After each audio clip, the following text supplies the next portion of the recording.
Versículos 20 hasta el 30. Preguntando por los fariseos, preguntado por los fariseos, ¿cuándo había de venir el reino de Dios? Les respondió y dijo: el reino de Dios no vendrá con advertencia, ni dirán helo aquí o helo allí, porque he aquí el reino de Dios está entre vosotros.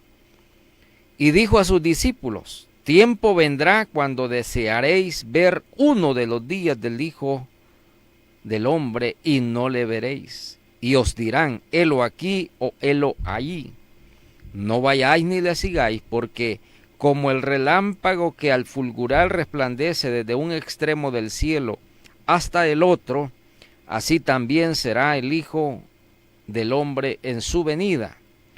Pero primero es necesario que padezca mucho y sea desechado por esta generación. Como fue en los días de Noé, así también será en los días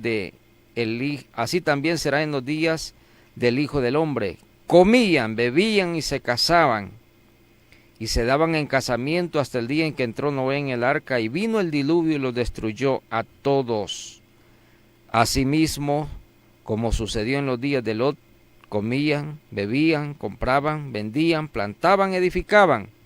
Mas el día en que Lot salió de Sodoma, llovió del cielo fuego y azufre, y los destruyó a todos. Así será el día en que el Hijo del Hombre se manifieste. Me voy a permitir leer hasta aquí.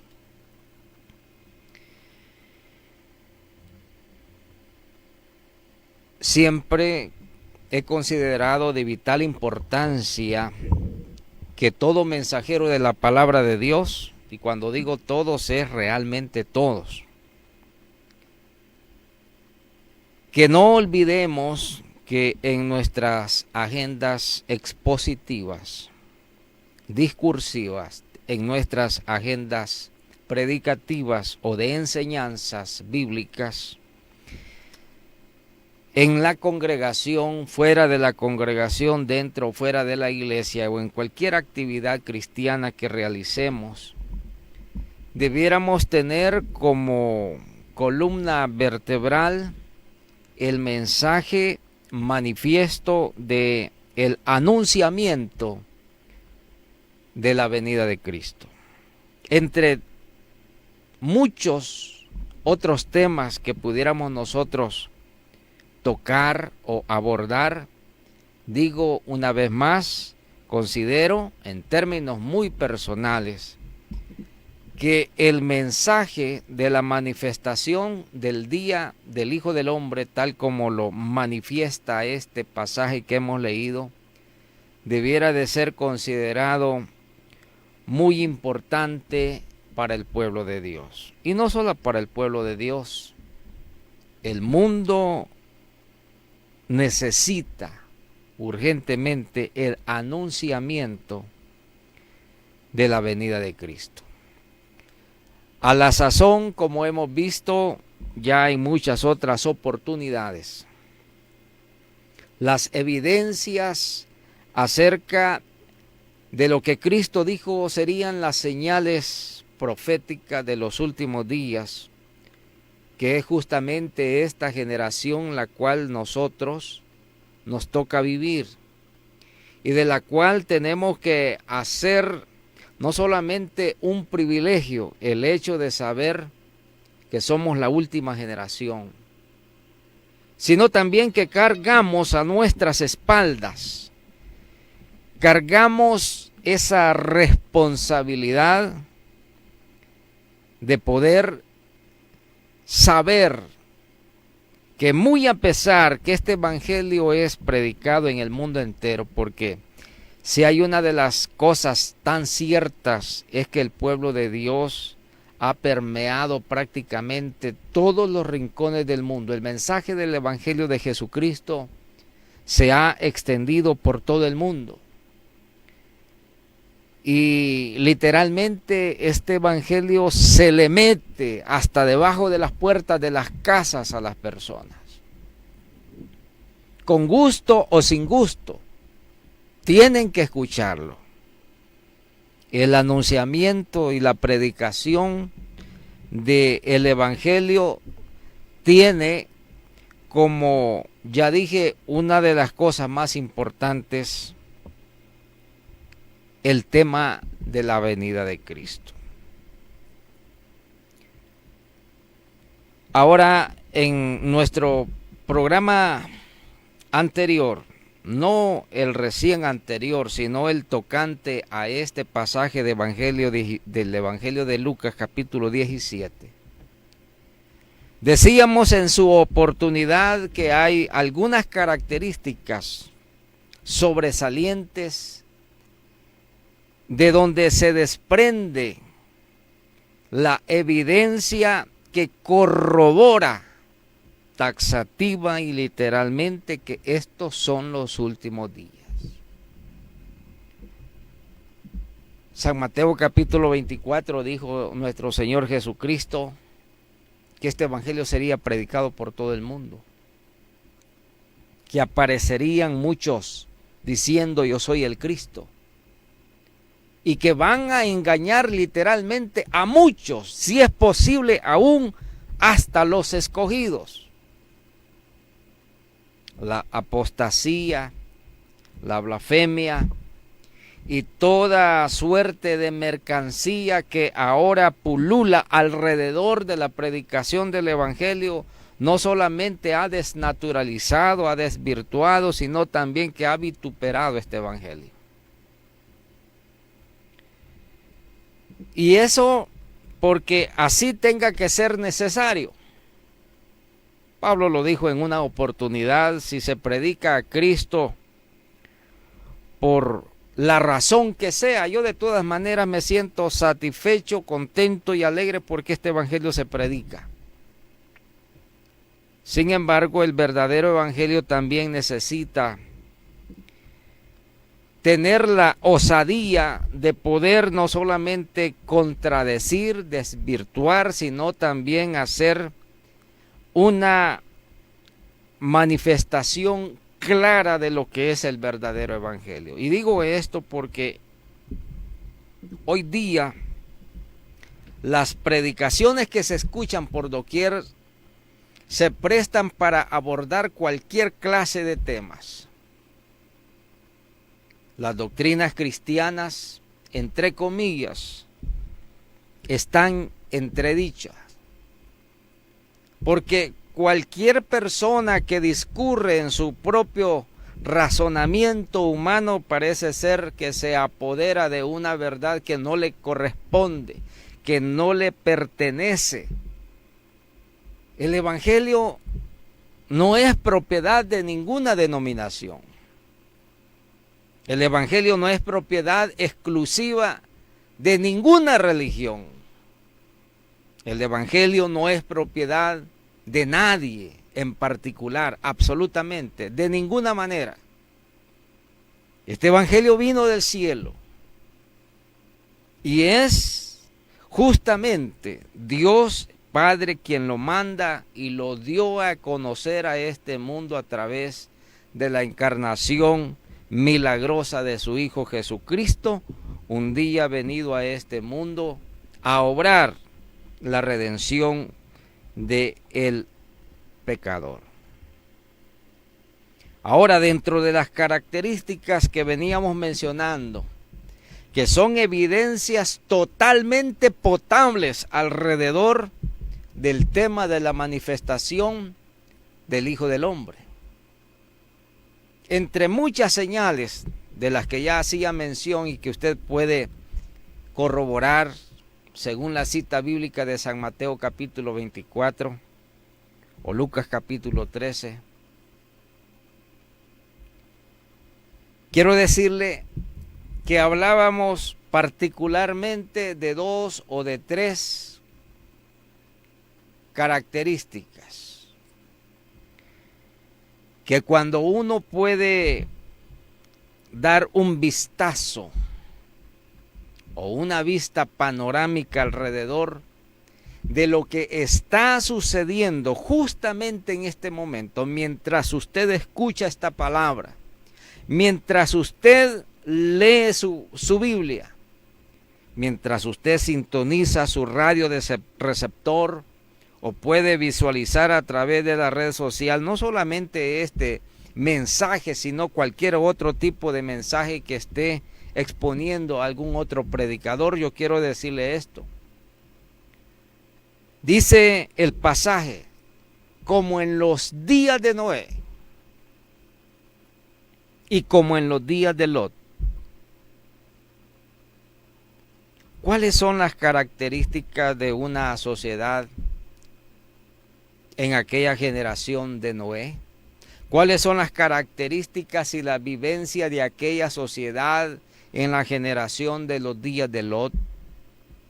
Para eso tendríamos que irnos al Antiguo Testamento y leer el comportamiento, la sinrazón, la falta, como decía anteriormente, del sentido común, la pérdida total, absoluta y deliberada de una percepción.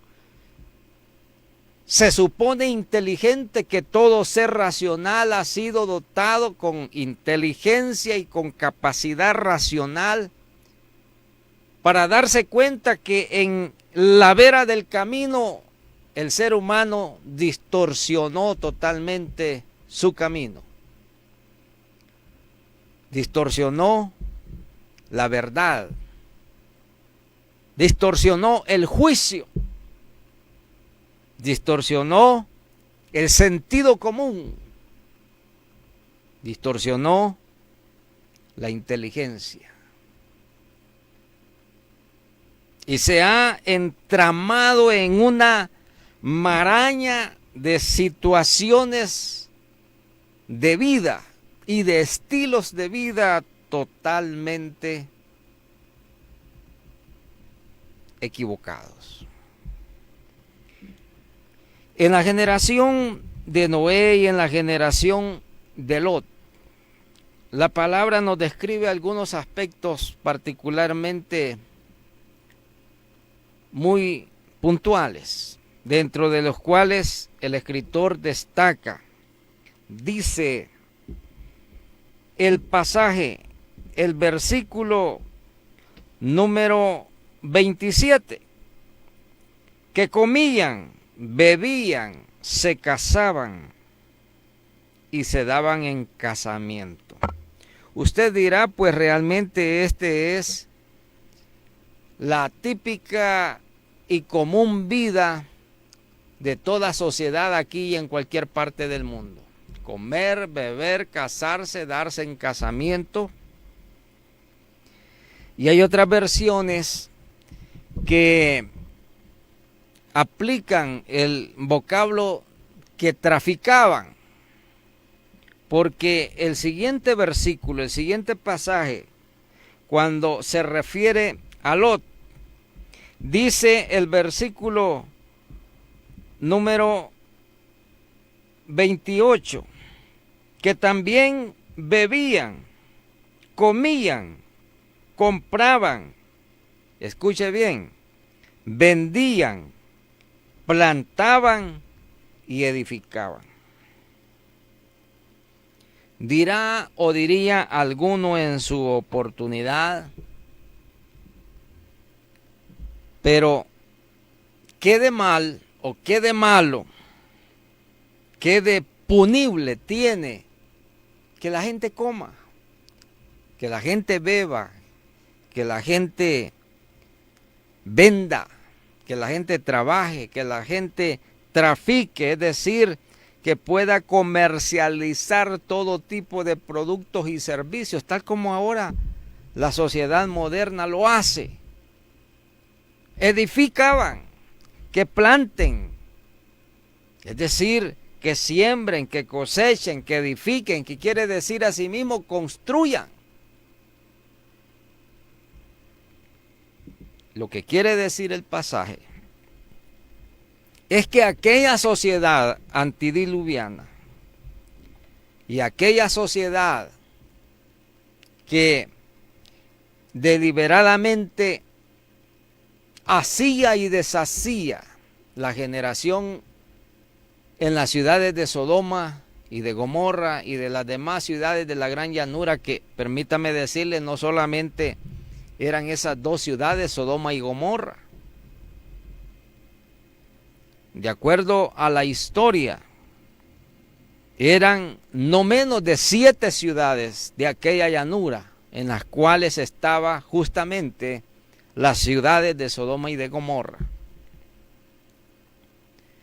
Y una de las cosas que hace no menos de 2 meses la arqueología moderna ha logrado descubrir es que en esa región justamente donde estuvieron situadas las ciudades de la llanura, donde estaba Sodoma y Gomorra y otras ciudades más, hay altas cantidades de azufre en esas tierras. Y eso corrobora científicamente lo que la Biblia dice, que llovió literalmente fuego y azufre sobre de esas ciudades. Ahora, paralelamente, hay dos señalamientos o dirección de conceptos a las cuales yo quiero referirme y que no quiero asimismo que usted pierda de vista. Primero,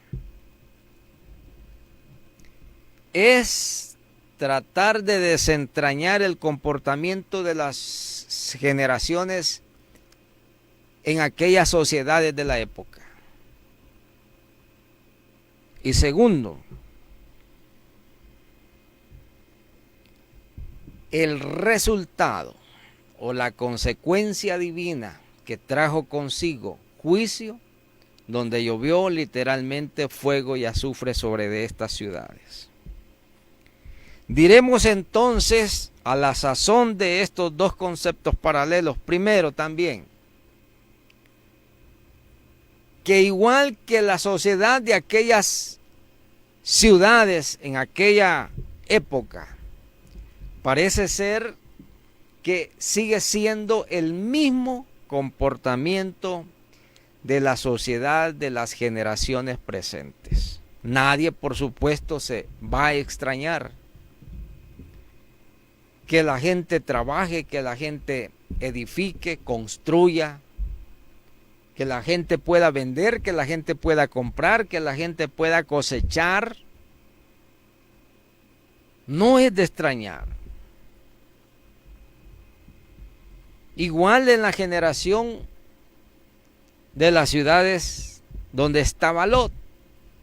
Traficaban, comerciaban, edificaban, comían, bebían, se casaban y se daban en casamiento. En apariencia, toda aquella sociedad era típicamente normal.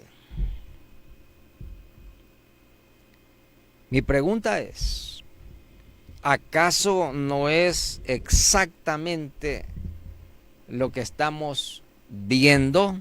Escuche, lo que estamos viendo, lo que estamos haciendo y lo que estamos viviendo es exactamente lo mismo. Desde que existe hombre sobre la faz de la tierra, el hombre no ha parado en su incansable lucha de querer hacerse sobresalir por sobre sí mismo y por sobre los demás. Y eso le lleva a un constante y permanente afán de trabajo, de lucha, de sacrificio, de insatisfacción personal que lo lleva al sacrificio aún a costa de su propia salud.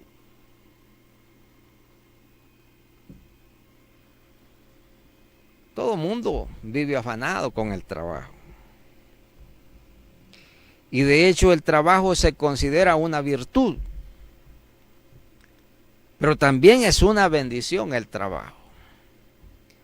Sin embargo, bíblicamente usted se remonta a la historia de Adán.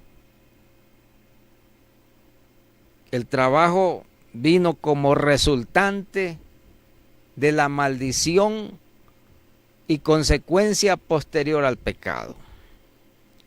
Eso quiere decir que aunque la Biblia nos mande a ganar el pan de cada día con el sudor de la frente, no significa tampoco que usted debe de desvivirse por el trabajo. Y es justamente a eso lo que se refiere la palabra. Tratar de captar la atención del lector.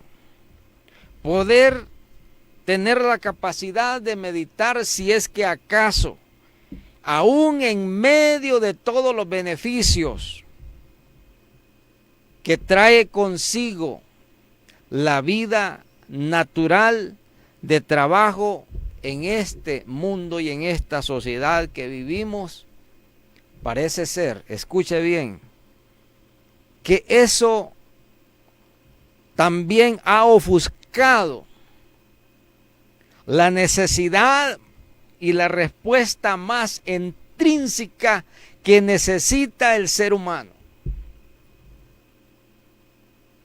Trato de explicarme. Y escuche con atención lo siguiente.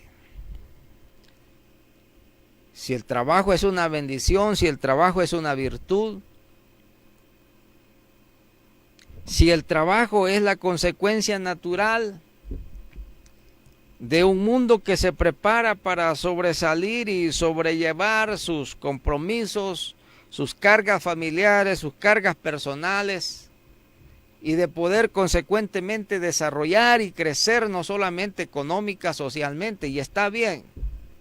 Eso es plausible y todo mundo se despierta con ese pensamiento en el horizonte de prosperar, de avanzar, de crecer, de desarrollar. Y eso precisamente lo lleva a obtener réditos, beneficios, sí. Hay ganancia, hay beneficios económicos, materiales, vienen las posesiones materiales, y sin embargo el hombre pasa los días de su edad, como dice la Biblia, para que resultantemente al final se dé cuenta, como dijo el sabio en el Eclesiastés, vanidad de vanidades, todo es vanidad, absolutamente todo. Porque si usted trabajó, se desvivió, se sacrificó, se desveló, muy posiblemente hasta tuvo necesidad de padecer algunos sufrimientos como el hambre, como el dolor y otras cosas más.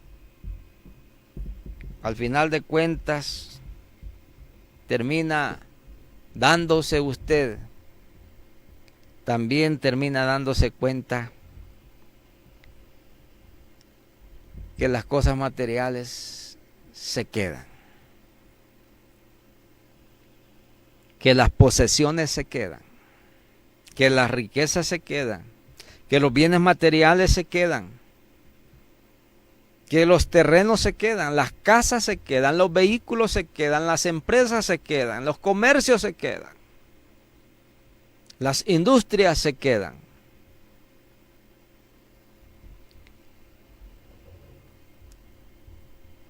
Y usted quizás no tuvo el tiempo suficiente para meditar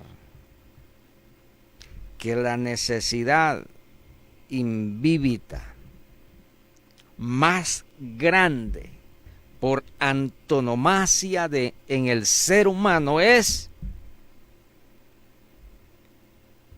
que usted haya asegurado su vida para la posteridad. Y sabe que cuando se mencionan este tipo de cosas, hace 30, 50 años atrás era un tema muy exclusivamente de la religión, un tema evidentemente dogmático y muy ortodoxo de la religión. Sin embargo, durante los últimos años, la ciencia ya da por asentado justamente que a la sazón de las evidencias que no se pueden negar, la vida del ser humano pervive más allá de la muerte, pervive más allá de la tumba. Aunque no sepa explicar su destino ni saber exactamente hacia dónde va, yo quiero decirle, la Biblia dice que pasada esta vida y entrada la otra vida hay dos destinos, los cuales los seres humanos escogemos deliberadamente de acuerdo a nuestra voluntad de escoger. Si la vida de ultratumba para condenación y suplicio eterno, o la vida de ultratumba para salvación, gozo y vida eterna en la presencia de Dios. Ahora resulta que la gente de estas generaciones de Noé y de Lot hacían exactamente lo que comúnmente usted y yo hacemos en este mundo. Y de eso no se debe de extrañar nadie. El asunto está, fíjese usted, que en ningún momento este pasaje hace acápite de una mínima reflexión que los seres humanos de estas generaciones pudieron reparar o recapacitar acerca de su destino final. Fíjese usted cómo está viviendo el hombre moderno. Exactamente lo que nos describe la Escritura. Beben, comen, trabajan, edifican, compran, comercian, trafican bienes, servicios, y aquel afán constante. ¿Cómo puedo obtener ganancia? ¿Cómo puedo sobrevivir? ¿Cómo puedo obtener más dinero? ¿Cómo puedo comprar más bienes? Y esto ha llevado a una sociedad justamente de desequilibrios y de desigualdades. Desigualdades sociales y económicas que son patentes en nuestras naciones, unas más que otras. Y esto conlleva paralelamente un sinfín de problemas aleatorios. Convulsiones sociales, revoluciones civiles, levantamientos masivos de población, y últimamente un tema que mencionaba en el programa anterior, la masificación de este fenómeno de la inmigración ilegal a todas las partes y las latitudes del planeta, que está causando verdaderamente una catástrofe humana y humanitaria, como ya lo han calificado algunos expertos en las diferentes materias de la sociología moderna.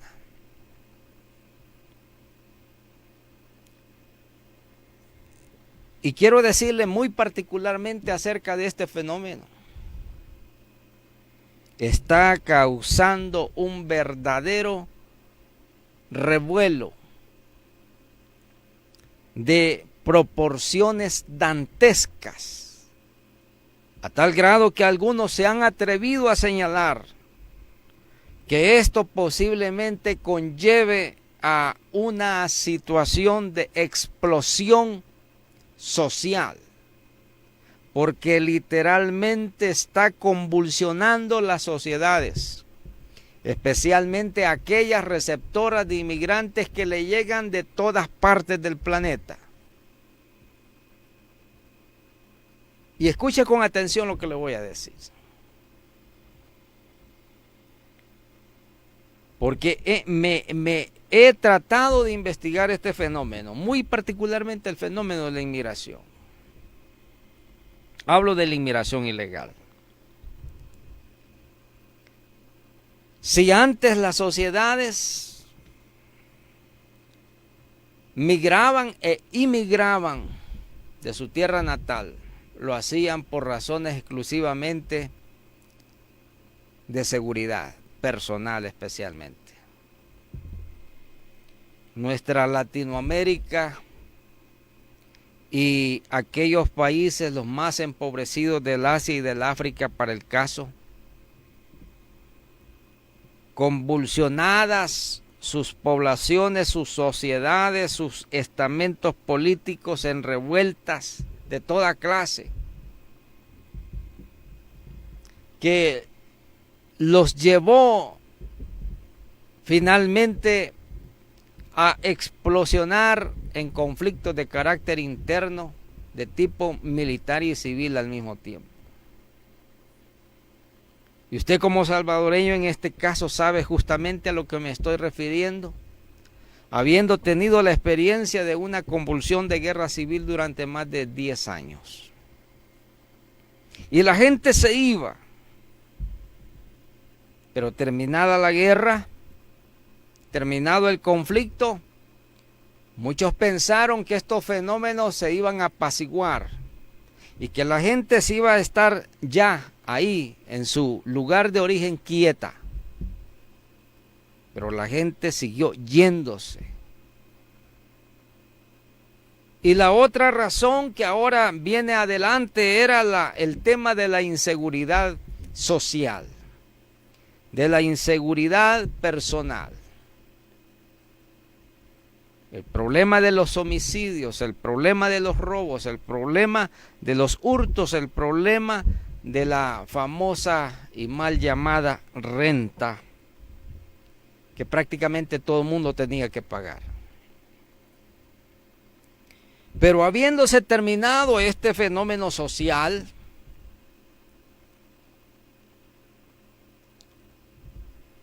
el fenómeno de la inmigración sigue su curso normal. Quisiera tener un sociólogo aquí presente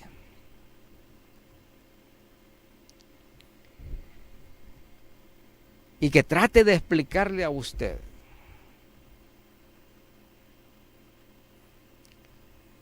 hacia dónde se dirigen ahora las aristas que conllevan a la persona a tomar decisión de dejar todo atrás, abandonar su casa, abandonar su familia, renunciar a su trabajo, abandonar su tierra, abandonar su empleo, su profesión, dejar hasta sus hijos e irse. No importa de la manera que sea, legal o ilegal. ¿Y sabe por qué estoy diciendo esto? Dentro de muchos estudios académicos que se han vertido alrededor del tema de la inmigración ilegal, una de las causales predominantemente más importantes que aparecen ahora para sorpresa de todos y de muchos, es que ya no es la inmigración un tema de conflicto interno, que el fenómeno de la inmigración ya no es un tema objeto de estudio por razones de seguridad personal. Asústese usted,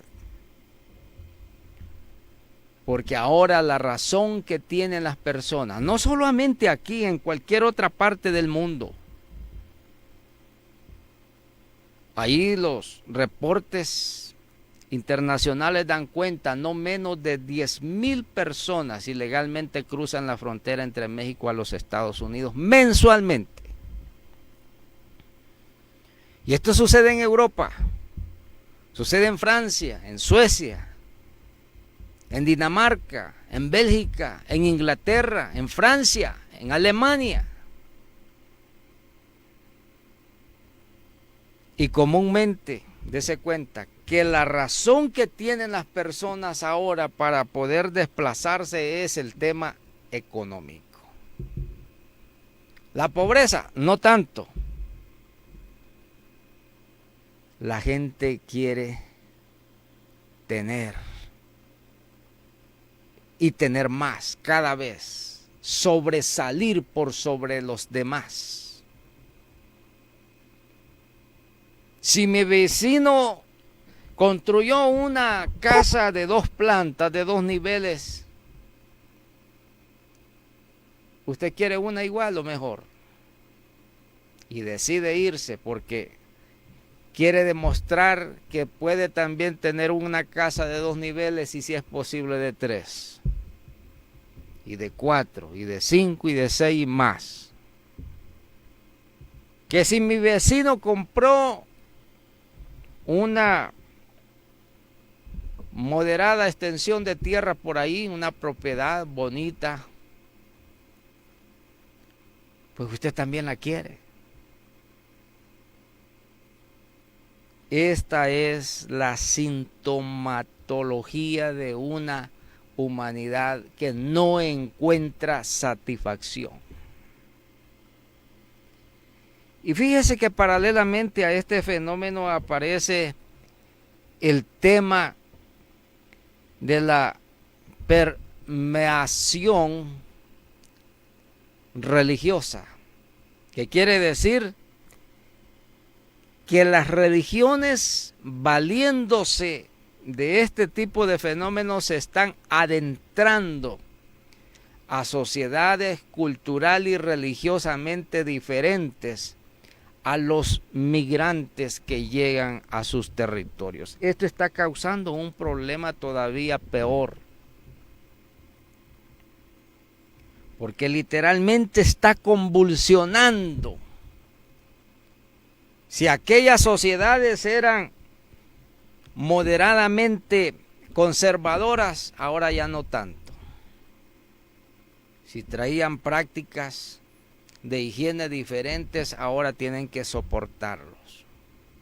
Si traían o tenían estilos de vida personal muy diferentes, ahora tienen que tolerárselos también. Esto está causando un serio problema. Lo que alguien denominó ya como una verdadera guerra de culturas. Yo diría una verdadera guerra también de religiones. Así es que, fíjese usted, no somos tan diferentes de aquellas generaciones de Noé y de Lot. La gente quería vivir a sus anchas y hacerse de todo lo posible. Y dice este pasaje, hasta que vino el diluvio. Y no entendieron. Se los llevó a todos. Mis estimados amigos y hermanos, en esta oportunidad quiero decirles, el peor error que usted puede cometer, que cualquiera persona puede cometer, es creer que es eterno en esta tierra. La Biblia dice que el hombre es como la flor del campo, es como la hierba del campo, que a la mañana florece y está muy bien plantadita, pero que a la tarde está ya sin fuerza, sin vida, se marchita y se acaba. Y cuando nosotros estamos ocupados y ofuscados en todo lo que esta gente de aquellas generaciones hacían, corremos el riesgo de que de repente venga no ya el diluvio, porque Dios prometió no volver a destruir esta tierra con aguas, Pero lo que viene por delante es más que un diluvio. Es la manifestación del día de Jehová. Es la manifestación del Hijo del Hombre. Y la manifestación del Hijo del Hombre conlleva dos cosas. Uno, que Dios mande a recoger a su pueblo, a la iglesia de esta tierra, y se la lleve a su morada celestial, para que inmediatamente posterior a esto Dios tenga que arreglar cuentas con esta humanidad, con este mundo, con esta tierra que desoye toda razón, que se ha ofuscado en sus deleites, que se ha ofuscado en sus afanes, que tiene tiempo para todo, menos tiene tiempo para Dios. Y termino diciéndole lo siguiente: tener tiempo para Dios es que usted tenga siempre presente que Dios está por sobre todas las cosas, más allá de sus caprichos, más allá de su orgullo, más allá de la vanagloria humana, más allá de sus intereses personales, económicos, empresariales, más allá que la liturgia de su congregación, más allá que la liturgia de su denominación y el buen nombre muy bonito del rótulo de su iglesia, más que eso, por sobre todo, está ese afecto entrañable, intrínseco y muy íntimo y personal que usted quiera tener con Dios. Eso sobrepasa todo entendimiento, como dice el apóstol Pablo.